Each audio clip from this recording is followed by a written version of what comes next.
central Harris County in central Kentucky, northwestern Nicholas County in central Kentucky until 7:30 p.m.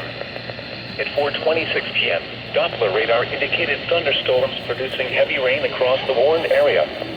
Between 1.5 and 2.5 inches of rain have fallen. Additional rainfall amounts of 1 to 1.5 inches are possible in the warned area. Flash flooding is ongoing or expected to begin shortly. Hazard: flash flooding caused by thunderstorms. Source: radar. Impact: flash flooding of small creeks and streams, urban areas, highways, streets, and underpasses, as well as other poor drainage and low-lying areas.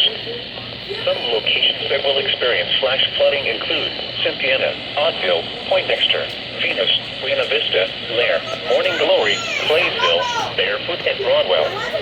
Turn around. Don't drown when encountering flooded roads. Most flood deaths occur in vehicles.